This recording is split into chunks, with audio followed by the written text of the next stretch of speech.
There we go. What's up, everybody? Welcome to WFSO Aftermath. Um, what we're going to talk about today is we're going to talk about a little bit about the Milwaukee Bucks and some of their little bit struggles that's going on. Then we're going to talk about a little bit of the week in wrestling and wrestling news, like with Mustafa Ali. I'm asking for his requests. We're going to explain about that and like why he wanted his request, like his release on the WWE, which I can understand why they wanted him to be released. Plus, like I said, wrestling news and all that good stuff. So, what I want to talk about first is the little bit somewhat struggling Milwaukee Bucks. Um, they was 6-8. They was like down there, probably like underneath the play in too. Then suddenly, they was on this big winning streak. Then they lost some games. Then they won some games. So total of like 5-5, for the past 10 games, which sucks that, especially that they had to lose to Toronto. They had to lose to Toronto. Ugh. But it was 103-96. It was a close game, and they just still couldn't put it up. But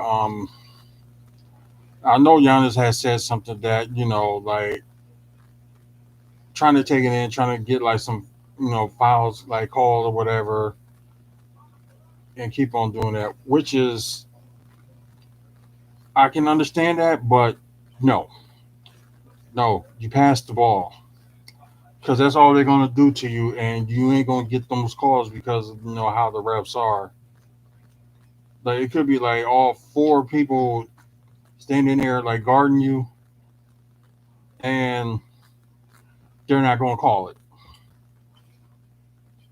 So you best off try to pass it until you see like a big opening and take it in.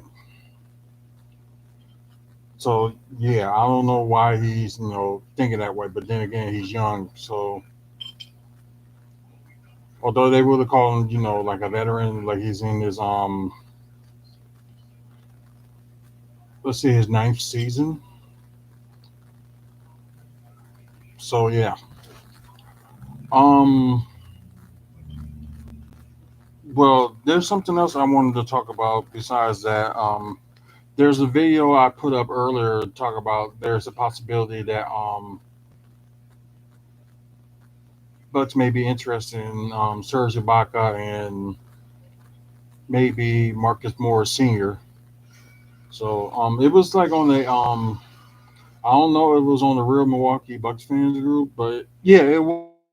It was on the real Milwaukee Bucks fans group, but I just thought they just had like something that they was going to talk about. They talk about Marcus Morris being like one of the destinations from here, like to go here. Um, and for Serge Ibaka, is like they was like Clippers was willing to trade him, but it's like maybe the Bucks can go after that. Who knows? So it was I did a video on that, so when you get a chance after this show, whatever, go check it out on YouTube. And something that I was checking out on YouTube that I was telling a little bit about on Twitch that there's a guy called NBA Chev. Um, I talked about this guy before during the summer, and yeah, I'm talking about him now because it's like Bucks fans are hilarious and stuff like that. I guess he was like, I guess somebody was like, I no, the thing was he was bragging about the Toronto Raptors beat the Bucks and whatever, and you know how some of these Toronto fans are. They're like they like hoping that oh we beat this team, we beat this team, we gonna win the whole thing. I know some people had to have that mentality, like for winning the whole thing, but still,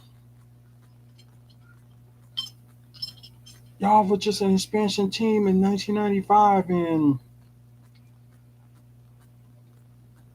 it took y'all like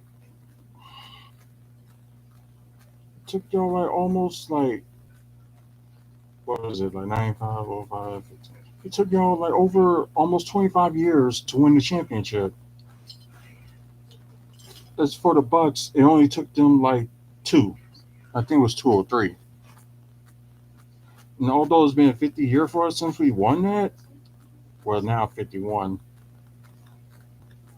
we finally got one again. And it was just he was just talking about like I guess there were some Bucks fans that was just talking about okay if we would have had this person we would have won. Well, to that extent, I would say like there's no excuses that you win or lose a game. Like you could be like got some of your roster gone, but if you got like at least like that one important player, you have a chance to to win that game. And like the Bucks did have that chance to win. They was leading like the whole first half until like beginning of the third quarter, and they lost the lead. But ain't like they got blown out or anything. They was like real close. But I'm sorry, but there were some foolish and boneless plays that happened with the Bucks. Like I said, with Giannis not passing the ball, just still trying to take it in and not getting all the foul calls called. If that's what he's trying to go for. No, you rely on your team. They may be missing shots and stuff, but at least you can say, "Oh, it's not my fault. Um, I did what I could. Like I passed it to my teammates. I know that he's not going to put the blame like on his teammates, or whatever. But it, I would easily would have said like it's your teammates' fault for not hitting shots, and it's like they just they couldn't do it. So yeah, just wondering like, oh my god, you know what I mean? But anyway, just NBA chef, like he was talking about when the Bucks like wanted that oh it's a championship for Toronto because it was like one of their players that was drafted there, and they was talking about like that with like every other team, which is like kind of stupid and make no sense at all. But the thing is, the only people that watch like NBA Chef is only people in Canada because you probably ain't gonna have that many people watching it in Wisconsin, especially if you over here talk about Toronto is the greatest. But who did you get that actually played and stayed there? Vince Carter was there for like a certain amount of years, but didn't stay. Same thing was Marcus Camby, Damon Stoudemire, Tracy McGrady. Yeah, y'all might have had all these great players, but they didn't stay there and they didn't win you a championship, except for Kyle Lowry. But y'all wanted to trade him because y'all didn't want to pay up. So I'm sorry, but some of these Raptor fans can't talk. And I know some Bucks fans are like a little bit delusional, so I do agree with that. But still, don't make it seem like your team is better than our teams without like having the facts. Like, yeah, for a while, like we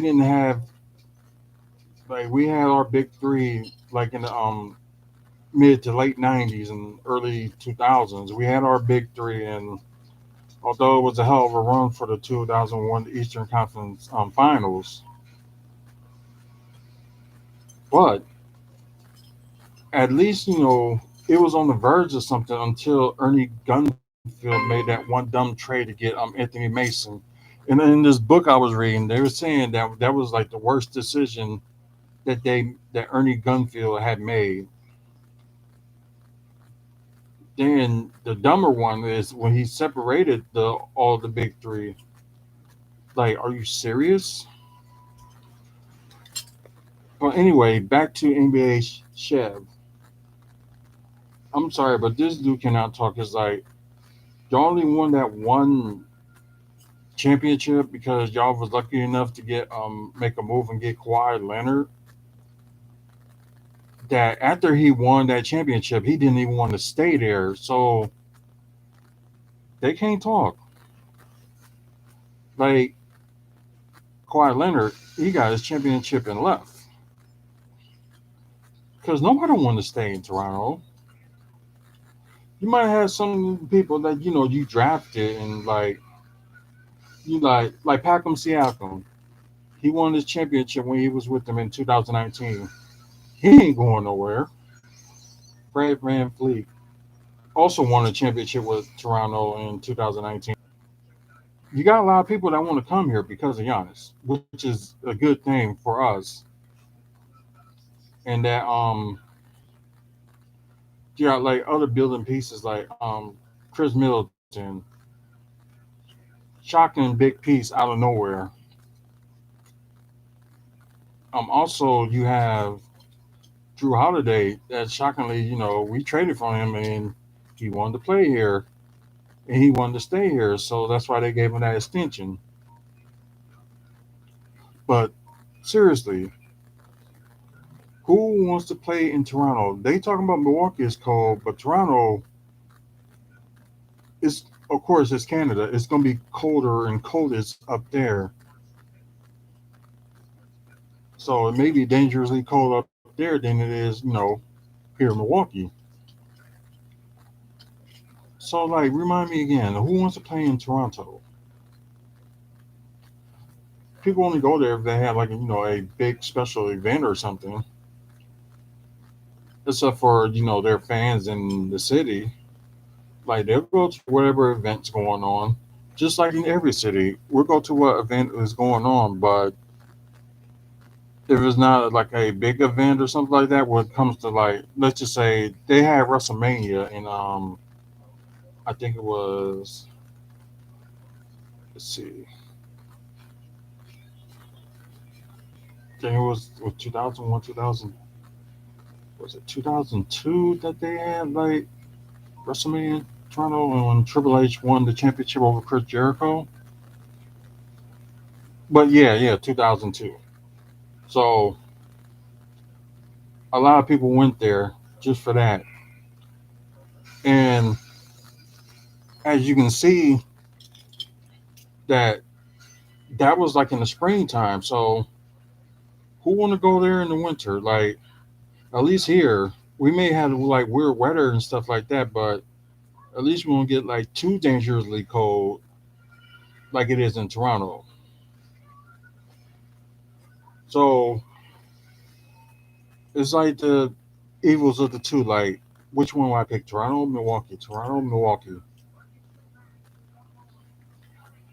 So, like I said, I apologize for this rant, but it's just I just had to say something because like you got mad. It's just like I guess a fan had told him that y'all got y'all 15 minutes of fame and we got our the rest of it or whatever, or 23 hours and 45 minutes of fame, and talk about that. Nobody talks about us, which I do admit there's some of the media that don't talk about us, about Milwaukee Bucks, because we ain't got these like high profile players like we ain't got LeBron James or we ain't got Kevin Durant or James Harden. Not even let's see who else I can think of, Anthony Davis or Damian Lillard, and so on and so on. But we got a once in a generation player, and that's Giannis. Like I said, they say he was going to be something special, but I was like, it's just going to be a wait and see thing. Then you see some of the games that he was playing. He's like, okay, he's going to be something. It's just that merged in the was it the 2015-16? Was it? Is it that season? I think yeah, it was like a fourth season. He emerged to like this ultimate athlete type of player. They're like doing this thing. And although, yeah, Toronto may have beat us some games, but why it takes like 3 to 4 people to stop them? Because they can't stop them 1 on 1. Because they can't. They had to build that wall, so they know they just couldn't stop them. Yeah, they couldn't stop him 1 on 1. Although they did some stopping plays, but still, he still managed to get like 30 points. Although shooting from the free throw, he was 17 to 17 from the field. Although his percentages was like, I think it was like 5 or 12 from the field, and he was like 0 for 3 from the 3 point line. But still, he still managed to get 30 points. And like maybe like the rest of the team wasn't, doing anything, but yeah, it's just insane.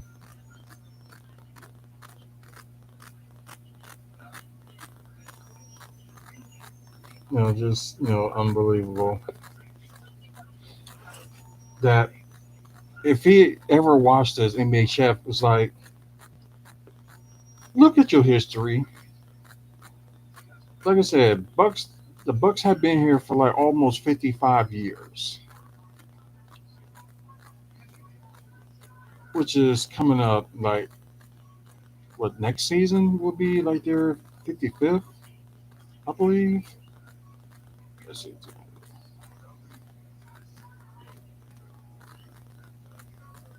Yeah, I think they're at 22, 23. Let's see. 17, 18, 18, 19, 19, 20, 20, 21.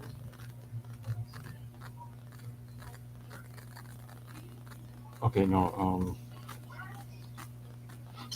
Yeah, I think next season would be their 55th anniversary. But yeah, um, so do your research. Look at how many like great players that you had in y'all, you know, over that long span that y'all been existing, like almost 25 years. The greatest one was Chris Carter. Y'all had Chris Bosh. He was a great player, but he didn't stay. And also with the other players you have, like I said, Damon Stoudemire, Marcus Camby, or Tracy McGrady, they didn't stay. Just like Kawhi Leonard, went there for 1 season, didn't stay. Serge Ibaka, y'all traded him, and now he's not around. He's in LA, and maybe there's a chance he might become a Buck if they make a trade for him. I'm not saying that we're going to get everybody, but if you have that once in a lifetime generational player, things will change. It's like Cleveland was struggling for years, and they finally got their championship in 2016 with LeBron James staying until to the 2019 to 2020 no 2018-19 season when he left and went to play for the Lakers. So yeah, but what if we end up one day like the Bucks will get like that type of player next to Giannis, like LeBron James or something like that? I think like with his age right now, I think like it's an opportunity for them to get that. After next season, Brook Lopez will be a free agent. Chris Middleton will have like a player option, and of course, like you're going to see like Drew Holiday and both Giannis and him going to be at least there until I think Drew's contract will be over in 2026, and Giannis will have a player option in 2026. So between now and then, the Bucks really need to get like that second player because who knows how long Chris Middleton is going to do it. He's like in this up and down stage. It's like one game he's up, then another game he's just down. So they got to look for somebody that can be consistency shooting. And that's what they need right now is like some consistency shooting because that second half of last night was horrible. It's like nobody couldn't stay consistent except for most of their starting five.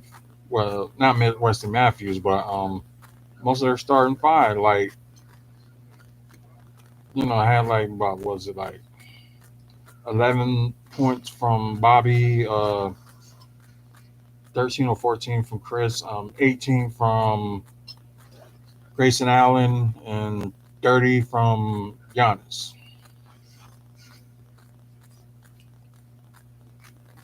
So yeah, something's going on. And it's like although we got like there's a couple of players that's out with you know Kevin Durant is out. Bulls are on a losing streak. I think Miami won their game today, but they was on a little bit of losing streak until they won today. Or it was yesterday because they beat Atlanta, and we got Atlanta tomorrow. So hopefully that'll be a win because Atlanta is not doing that great. But more of the story is for NBA Chef, do your research and look at like how many times in the '80s we was very close to, you know, winning a championship then. But really, look at the history and look at the history of Toronto. You won't see that much of a history, but you will see a lot of history with the Milwaukee Bucks.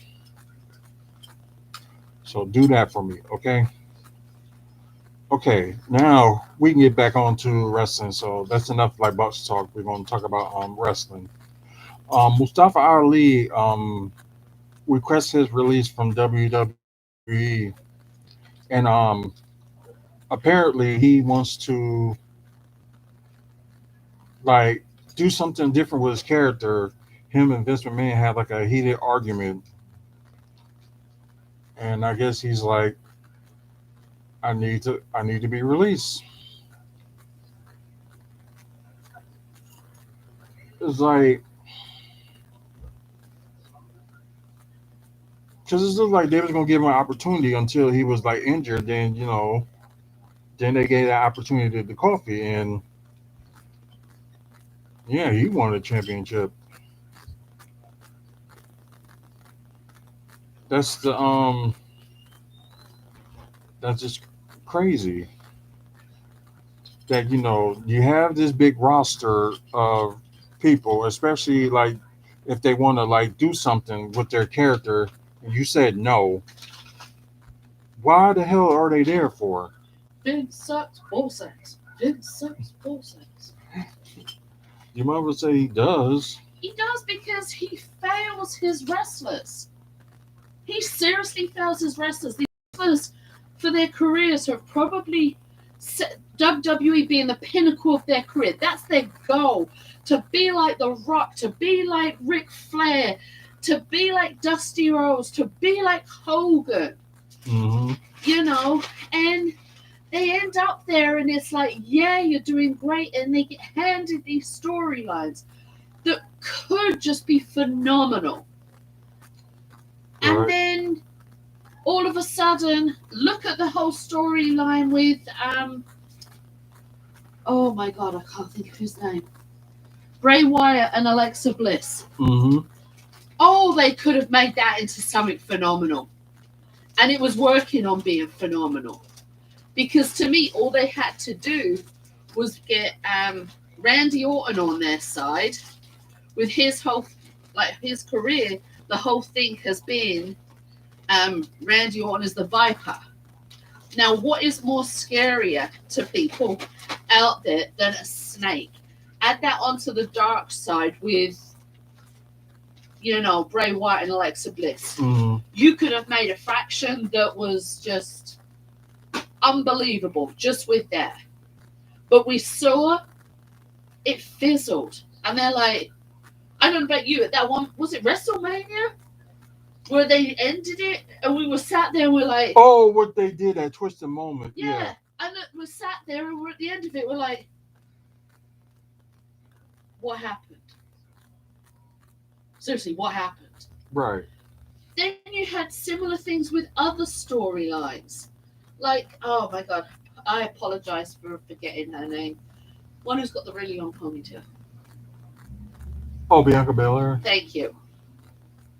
She was set to just take the world by storm. Like, seriously, take the wrestling world by storm. What a phenomenal, absolutely phenomenal role model to young black girls out there. Right. We saw her pick up wrestlers who were just big gut people. Mm-hmm. And, what a way to have this phenomenal role model. And because Becky Lynch comes back, the golden child, it's done with. And everybody's like, well, wait a minute, it might lead up to a bigger storyline, Okay, we gave him that chance, didn't we? We sat back and said, okay, yeah, we could see it. Nothing. Right. We've seen it with other wrestlers. We've seen it with what? As I said, I apologize. What was that faction who the lights would go out and you'd hear the noise and then all of a sudden they were there? There was a whole big group of them. God, where are they? I know you talk about. I was just talking about the leader, Mustafa Ali. Yeah. Now you had them, okay, and you could have made that absolutely incredible, like big, incredible. Right. And you did nothing with it. You're firing all these people that you don't know how to work because your goal is set to keep. And I'm sorry, some of them are past it for me. Randy Orton's done everything that he can. Mm-hmm. And as much as I like the tag team he's got going right now, him and Riddle. Yeah, because he is working with a younger person who's coming up the ranks. Right. So as much as I like that, he has done everything. The whole thing with Bobby Lashley and MVP and all that lot, that had the making of being something brilliant. Oh, when they had the Hurt Business, right. Really, because we didn't have a really good faction. Yeah, that was a heel. That was it. Everybody was behind it. Mm-hmm. Yeah, they could have done with taking the women out of it because they made him out to be bit too much of a player. Yeah. They could have eased that up a bit, but they still could have had this great storyline. And it fizzled. And to me, the problem is that Vince and his writing team just don't know where to go after a certain point. But they don't choose to look where to go. If that makes sense. They go like, well, okay, this isn't working, so let's just get rid of that and we'll fire the people who are involved. Mm-hmm. Like when they broke up that one faction, they could have easily have had it so Jinder Mahal and a bunch of the others were all in their own separate groups, which they did for a little bit. But then that went. WWE is imploding and it's embarrassing to watch because it used to be the pinnacle of everything. Their shows used to sell out. You're right. And let's be honest, there was a few times when the show sold out that we were like, well, we were glad we got you a ticket. And then if you remember, you won tickets and me and Zay went because you won tickets. Oh, yeah, that one Raw. But it was a sold out crowd. Right. The tickets we got were because of I think it was like a nightclub or a bar or something. Yeah. But that was at one point the only way you could get tickets if you were getting so close to the show, because the ringside seats were sold, the upper areas were sold. It was sold out. After the events themselves, you had that camaraderie and everything that went on at the hotels afterwards. Right. That is gone. Yeah, that is gone.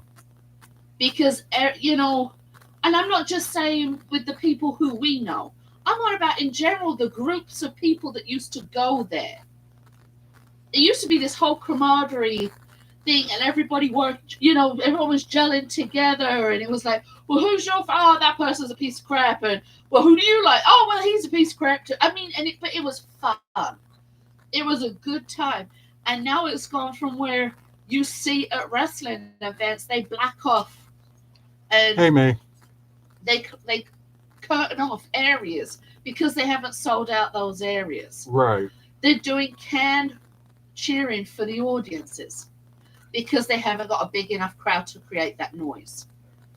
Right. And the sad part is that Vince and Triple H and Stephanie and that lot have been told time and time again what could work to make it good. I honestly thought with oh my God, Vince's son. Oh, Shane? Thank you, Shane. When he was doing that Underground Fight Club, yeah, that to me was awesome. And they could have made it bigger, but Vince was the one who pulled it. Mm-hmm. And I don't know if the reports are true, but Shane now really doesn't want anything to do with WWE anymore. He has been there for a while, so Yeah. that could be right.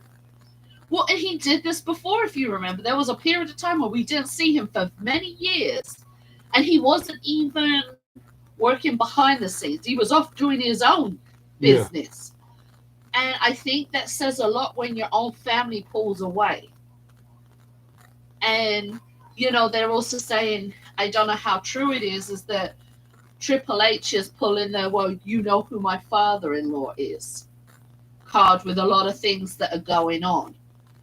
And I don't think that creates a good working environment. And my thing is that if they feel that their wrestlers are independent contractors and have an independent contractor type contract with them, they should be allowed to, they shouldn't have to wait those certain days. What are they supposed to do for money in those certain days? Right. And the ones who aren't from the US who are working on visas, you can have your visa revoked like that if you're not working. Right. Remember you saying something about that. Yeah, and I think they're so for the money and everything. They don't need any more money. They're an open and traded commodity. You start doing things that people want. Listen to the fans. Listen to what they're wanting. We were all waiting for The Rock to come in and challenge Roman Reigns for the head of the table. Mm-hmm. Dear God, could you imagine the explosion if leading up, say for argument's sake, leading up to SummerSlam last year, or even leading up to WrestleMania this year, you knew The Rock and him were going at each other. You'd sell crowds out because people would go just to see if he was going to show up. Mm-hmm. And that's what they have forgotten, is how to do that, how to bring in those storylines. They need to be looking at what worked in the past storyline-wise. I'm not on about, hardcore era and all this lot. I'm on about look at the storylines. What worked? Mm-hmm. Like we had the whole thing with the Iron Sheik and Hulk Hogan. That worked. They need to look at the other things that had gone on. There's so many different things politically right now that they could be working on. Ask this man here. He can spout up chapter and verse. What, are you taking it all in stride? I'm taking it all in stride. But we're talking about, he's doing a show. He was saying about WWE and their storylines and them getting rid of wrestlers and... No, Mr. Man keep fucking around. He gonna make this. Actually, right now, you making the same fucking mistake that WCW did. Put too much emphasis on certain people and not letting other people get a spot to shine. Yeah, that's what we exactly just what said. They did in WCW. They put all the emphasis on the NWO, and they ain't get nobody else away. They ain't give nobody else the time to climb up.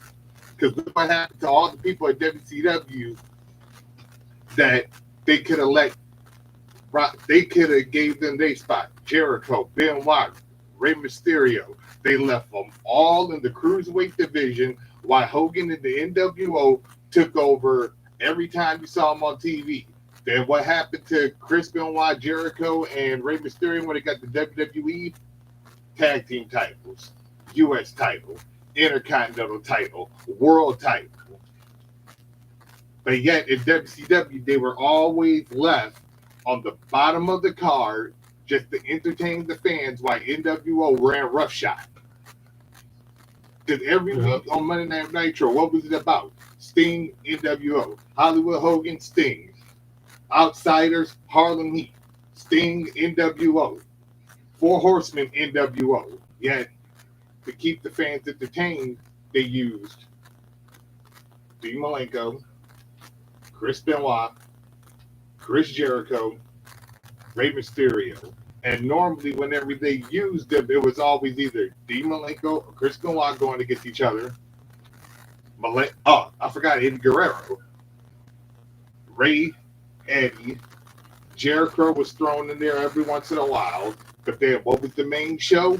Sting, Hogan, NWO, Horseman, NWO, Sting. As I said to AJ. And what are they doing right now in WWE? The exact same thing. Y'all bring all these people in from NXT, and what do you do with them? Not a damn thing, because the whole show is about Roman Reigns being champion or Brock Lesnar being champion. What about everybody else? And as I just said to AJ, when they would have got, can you imagine the fans if they had done what we were hoping? They brought The Rock in to go against Roman to challenge for the head of the table. That'd have been payday for everybody. And then it was saying as well that, they start out with these good things, like these good groups and stuff, and then they disappear. And Vince also shows his racism very, very underhandedly. What I said about Bianca Belair. They could have made her a phenomenal role model. They blew it. The same with Kofi. Same with Big E. Yep. And I know that Xavier is the king of the ring. It's a clown title they've turned it into. And I'm just putting it out there. Yeah, it's like they putting all these people and make them talk like British accents. I'm like, why? And that's the whole thing. And that's another thing. I'm talking to somebody who's British. Right. Go fuck yourself on doing that.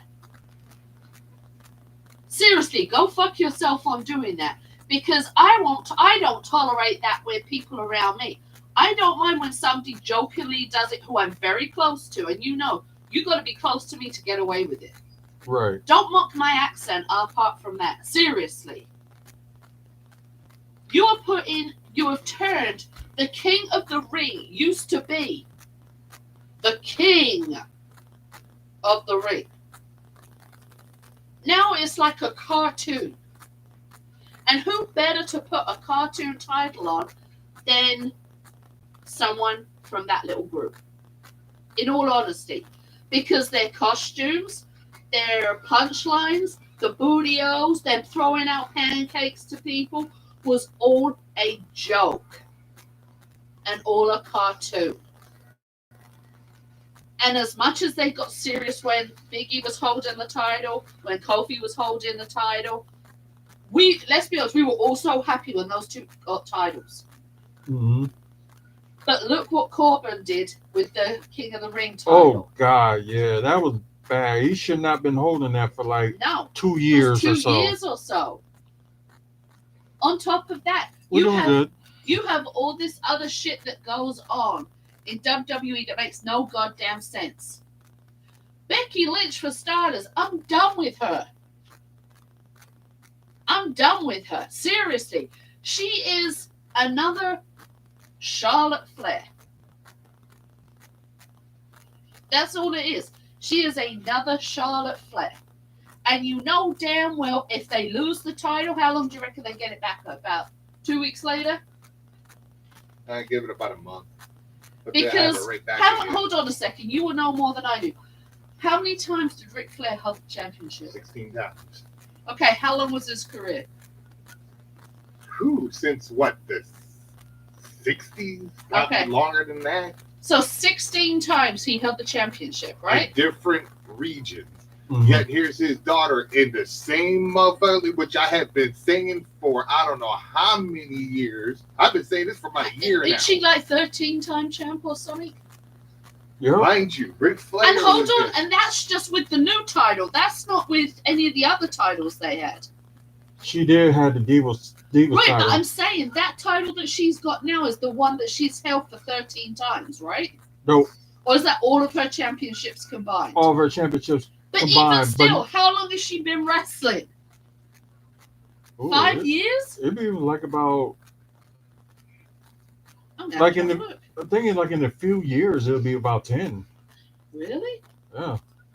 Let me But have a still, look. even with that, her dad, Georgia Championship Wrestling, Jim Crockett Promotion, NWA, WCW, WWE, and all those leads combined in like a 40 to 50 year span period, he's had the title 16 times.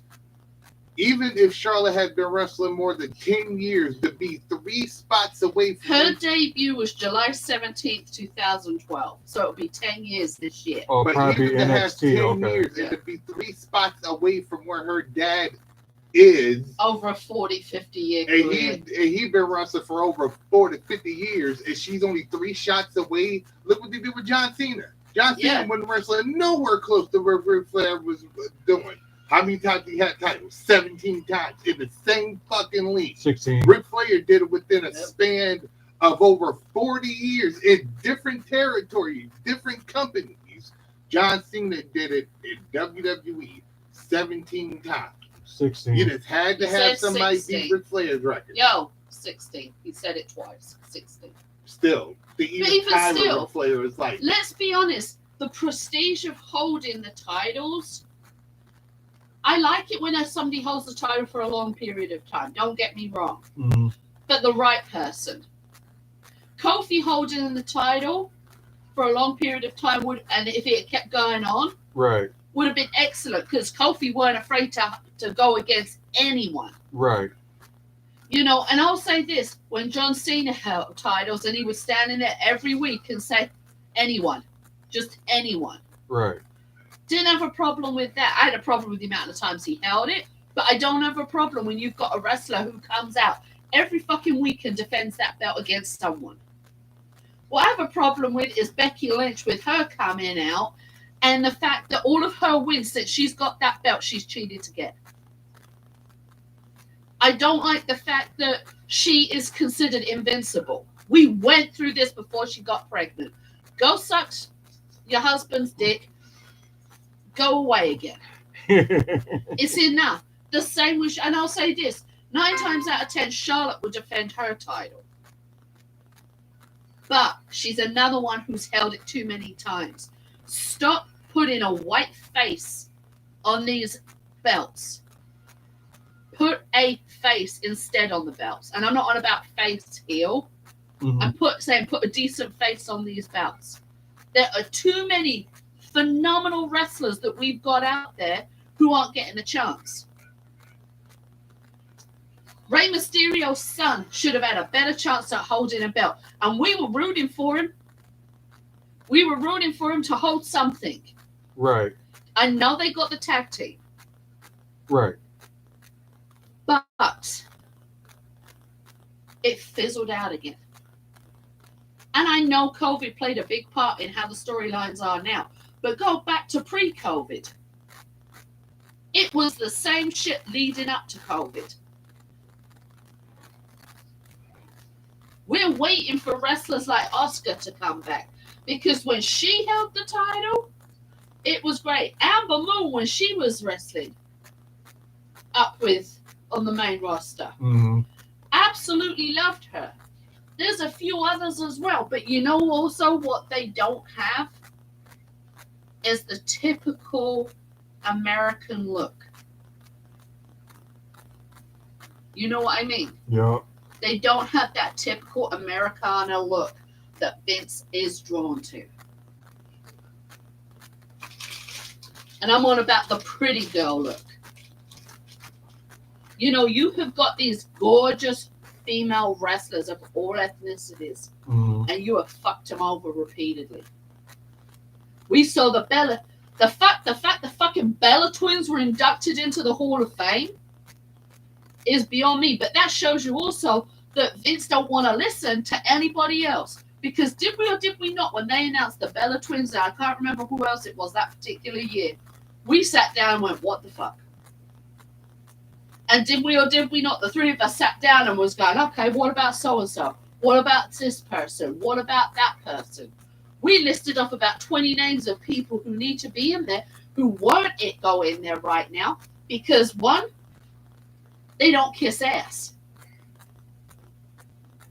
And that's the problem. And as I don't particularly like AEW, I think it's a reject for, you know, there's nowhere else for some of these wrestlers to go, so they're going over there. Don't get me wrong, I understand them doing it because it's a way for them to wrestle still.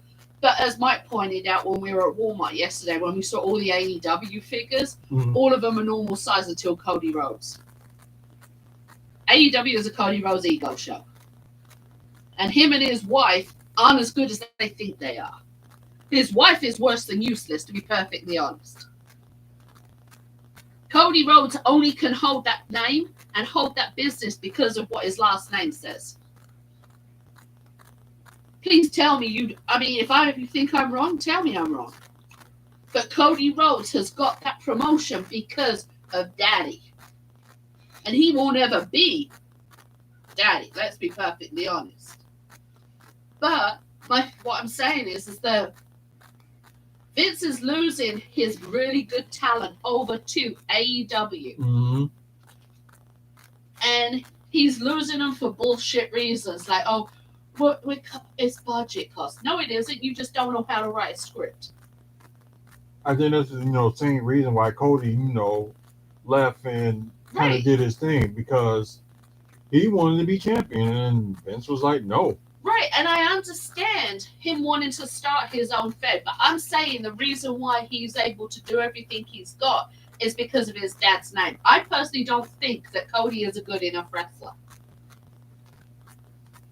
to be walking around strutting his shit like he is, and especially with his wife who needs to watch her mouth because she's already put out some really racist remarks. I will find them for you later. Oh, yeah. She was going on about how AEW was going to be the epitome of diversity and all of this lot. And then she did a photo of how AEW supports Black Lives Matter and all the fucking wrestlers she put in that picture all white. Oh. It's like, how can you go on about diversity and all this lot wrestlers in the photo? I mean, there weren't even anyone with a fucking spray tan. I ain't even joking. But they're losing all of their decent wrestlers to the likes of AEW, to Impact, to Ring of Honor. And I know a lot of them are going over there because they want to carry on wrestling. Because the pressure from Vince isn't astronomical. Vince, to me, should have retired a long time ago.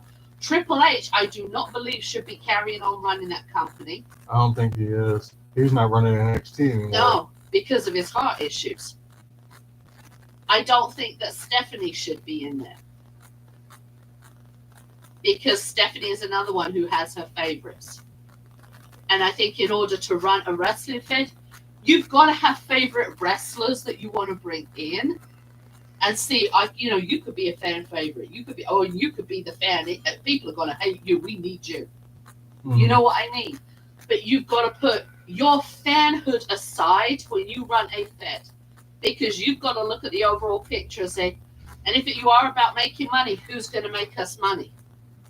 We just said, pull in The Rock. Every fucking show, if they pulled in The Rock, who was going to challenge Roman for head of the table, every goddamn wrestling show there was out there, people would flock to see it just in case The Rock showed up. And as we said, wrestling shows, since we used to tape Robert, they can't fill him. And we've seen that. Right. Because I think their last nearly sold out crowd they had was a pay-per-view. Yeah. But they used to sell out SmackDown and Raw and their live events. Right. And also, we've already determined the fact that Vince McMahon is now being lazy because he has no one to compete with. Yeah. And he can continue to be lazy because, once again, you have AEW. Ain't no threat there because everybody there is somebody that he didn't want. Ring of Honor ain't no threat because it only comes on once a week. And a time slot that nothing is on TV at the time. So you either watch Ring of Honor or nothing at all. But there's no threat there. TNA or Impact, I don't know anybody that watches Impact anymore. I still do. I know you got the Women's Wrestling League and you got New Japan Pro Wrestling. By the way, New Japan Pro Wrestling is on Tubi if you want to watch it. Oh, really? But there's nothing. You got Lucha Underground. There's no threat there because they all come on at least once a week in a time slot of which nothing else is on. WWE, on the other hand, Monday night, Friday night. NXT's Tuesday, I think. Yeah. Okay, we'll throw NXT here, even though they tried to make that its own entity. You got that, and then they got a full-on network where you can watch wherever the hell you want, past, present, or present, and they're making money off of that because the only way you're gonna watch the pay-per-views is how getting the network, going to Peacock and subscribing to the network or subscribing to WWE. If you miss something, the only way you're going to be able to see it is by going to Peacock. If you want to catch up on something, if you want to see past pay-per-views that you used to love in the past, the only way you watch them is on Peacock. No, so and Hulu, but they're paid subscriptions. So they're making money 4 different ways. Vince is pretty much at this point in his life, I'm making money. I can give them whatever fucking product I want them to give them, and they're gonna watch it anyway. Sad but true. Motherfuckers are watching Wait. Hold on. Tracy.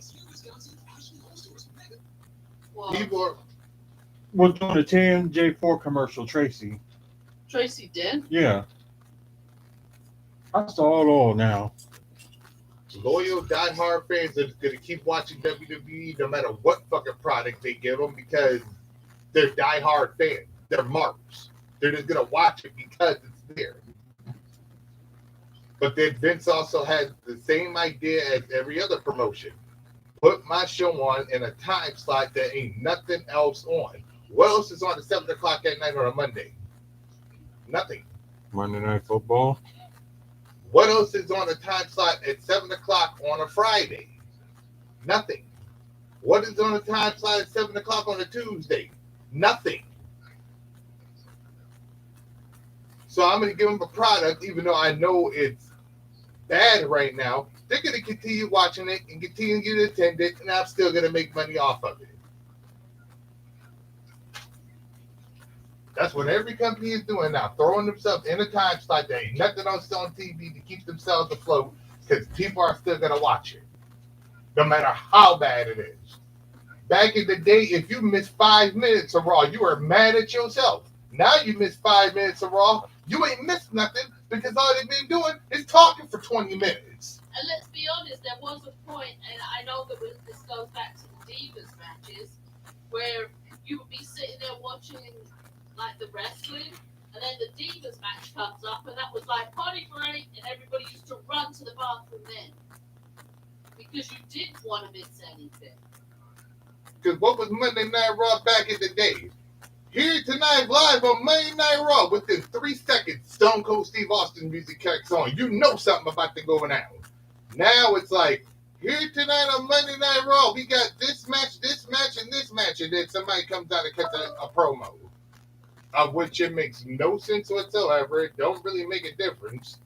Then another person cuts into that person's promo time until you got two people in the ring arguing, goes to break, comes back on, they're wrestling each other. So you pretty much just put on a match at the exact same time you go to commercial for people to miss about 5 minutes of the match. I don't know where the hell Vince thought it was a good idea. I'm going to put a match on and then cut the commercial break. Back in the day when a match started, god damn it, you watched the whole match, then it went to commercial break. It didn't go to commercial break in the middle of the damn match. This is why. They did that.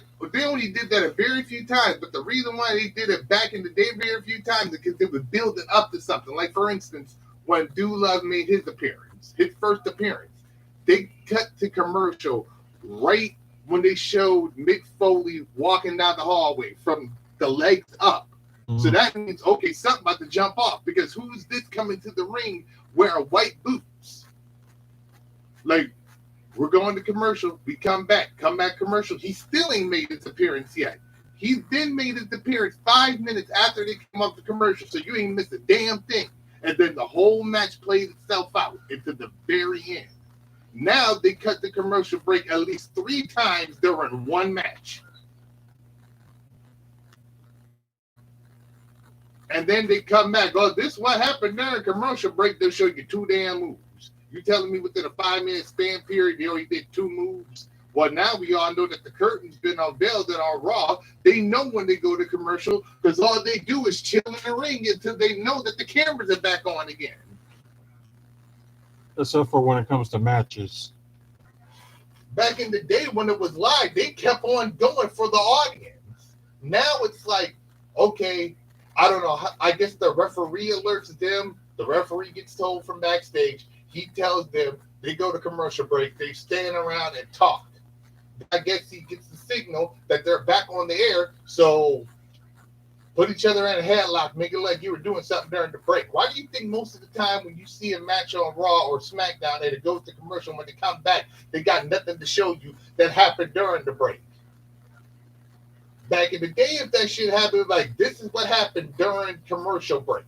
Yeah. This is how the tide changed. Like, say, for instance, Austin and The Rock beating each other's ass, or Austin and Triple H beating each other's ass. Like, we have to cut the quick commercial. We'll be back. They come back. Austin was winning when it went on commercial. Comes back, Triple H now got him on the mat. This is what happened during a commercial break that changed the tide. Now it's like they cut the commercial. They come back off commercial. The same person that had the upper hand is still got the upper hand now. So you telling me within 5 minutes this person ain't make a comeback at all? Nope. They just stand around, wait for the cue, go back into a headlock or whatever to make it look like they were actually doing something. And once again, since Vince has no competition, he can continue dishing out dumb, same-ass storylines that people are going to follow.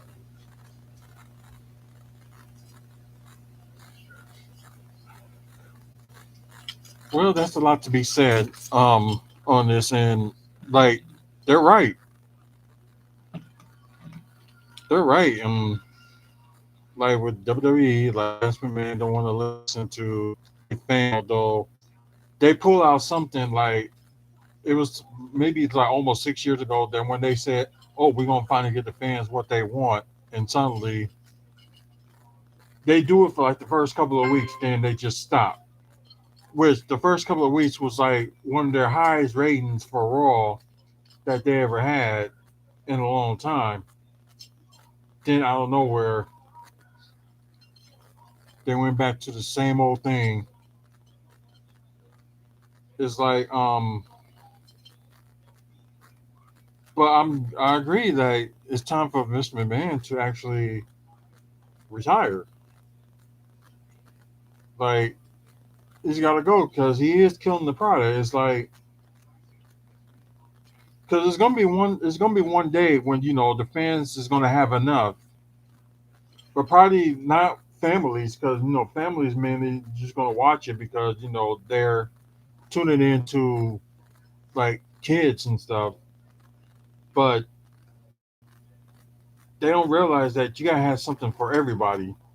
There was something on the news thing that they had, is like what the AEW did in their main event match with the women. Like it was like a falls count anywhere, and like they was bloody up and bleeding up and stuff like that. And somebody from WWE just said like that's not the type of content that we want to put on now. I'm like WWE, they no, not WWE, but AEW. Although they don't have that much ratings that that they like a big show, new show like that is getting, but they only have like like 1.1 million viewers every every week for Dynamite, and probably like a little bit almost a million with Dynamite. Not Dynamite, but Rampage. And they got like their other show that they show on YouTube, like AEW Dark or AEW Elevation. Like, and as they mentioned, with that mistake that WCW did, is WWE is doing the same thing. But you also now seeing that with like AEW, although they got like different stars and stuff, which is good that they doing stuff with like some of them. But you're starting to see that like the same thing repeating itself with AEW, because they got all that talent, but they don't know what to do with them. But like, okay, AEW Dark or AEW Dark Elevation, like it's cool they do like have title shots and stuff like that on the show, but won't they do something like on the elevation, Dark Elevation or AEW Dark, like have like a title be on the line there too, like make it like interesting, because I know there's gonna be a lot of people watching AEW Dark and Elevation, because you have like a lot of your local wrestlers wrestle for them too from time to time, until they decide, oh, we're gonna sign them, and they get called up. They got a few wrestlers from Chicago that's doing, they had like a few trials and stuff like that, then decided to keep them. So yeah, that's good with them. But yeah, AEW is starting to head that same path as WWE is right now, and it's like people was excited, they was like excited with CM Punk, like, oh, he's the greatest, like he's the best and stuff like that. It's like he's gonna make AEW better. Look at the ratings. And I know some people say ratings don't matter. It does matter.